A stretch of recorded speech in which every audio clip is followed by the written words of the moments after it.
परम आराध्य परम वंदनीय सदगुरुदेव पूजनीय संतजन सदगुरु कबीर साहब के बीजक ग्रंथ के उपदेश सुन रहे धर्म प्रेमी सज्जनों, माता एवं बहनों, सदगुरु कबीर साहब का मौलिक ग्रंथ बीजक है और मैं बीजक ग्रंथ के शब्द 93 का संक्षिप्त विवेचन आप लोगों के समक्ष प्रस्तुत कर रहा हूँ। इस शब्द में सदगुरु कबीर साहब की व्यथा झलकती है। बड़े ही दुखी हैं।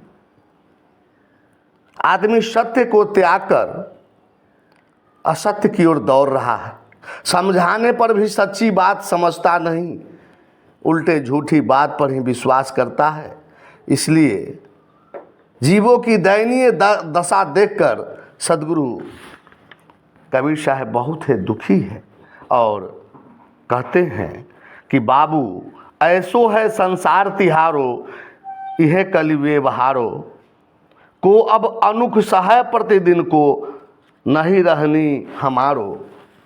सुमृति सुहाय सबय कोई जाने, हृदय तत्व न बूझे, निर्जीव आगे सरजीव थापे लोचन किछौ न सूझे। तजी अमृत बिख काहे को अचवै, गांठी बाद देनी खोटा, चोरन दिन्हा पाठ सिंहासन साहुन शोभव ओटा। कहे कबीर झूठे मिली झूठा, ठग ही ठग व्यवहारा, तीन लोक भरपूरी रहा है नहीं है पतियारा।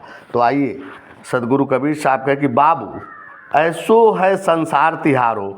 सदगुरु कबीर साहब बाबू प्यारे जीव को कह रहे हैं कि हे प्यारे भाई, हे प्यारे जीव, तुम्हारा संसार ऐसे कलयुगी दुष्ट व्यवहार से युक्त है कि कौन तुम्हारे संसार में पड़कर प्रतिदिन का झंझट मोल ले।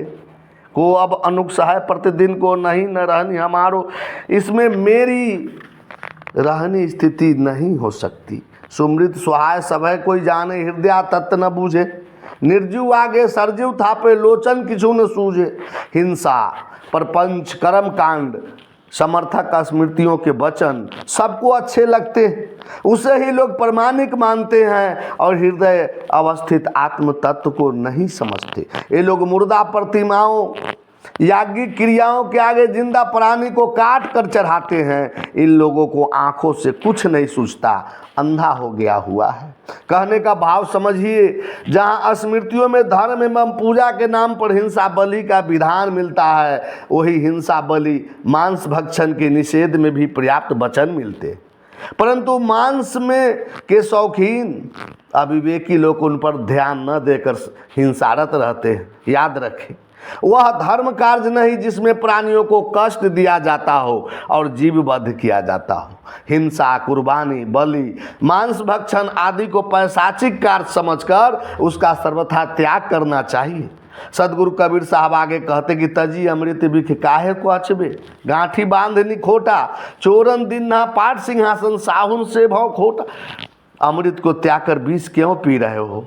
बुद्धिजीवी बुद्धि रूपी गांठ में पाप पशुता, हिंसा, दुराचार इत्यादि को लोगों ने बांध लिया है। ज्ञान एवं शांति धर्म को चुराने वाले वंचक गुरुओं और दोष दुर्गुणों को तो विराजने के लिए लोगों ने हृदय का उच्च सिंहासन दिया और सदगुरु से मुंह छिपाते हैं, क्योंकि सद्गुण सदाचार सत्य ज्ञान रूपी अमृत का पान एवं दुर्गुण दुराचार ज्ञान का मूल्य छेद करना चाहिए। सदगुरु की आज्ञाकारी भक्त बने और वंचक गुरुओं से दूर रहे। याद रहे, अपने व्यक्तित्व को उत्कृष्टता के ढांचे में ढालना ही धर्म का सर्वोपरि लक्ष्य है। और सदगुरु कबीर साहब आगे कहते हैं, कहे कबीर झूठे मिली झूठा, ठग ही ठग व्यवहारा, तीन ही लोग भरपूरी रहा है नहीं है पतियारा। सदगुरु कबीर साहब कहते हैं कि झूठी वाणी, झूठे गुरु लोग से मिलकर लोग झूठे और आडंबरी बन गए।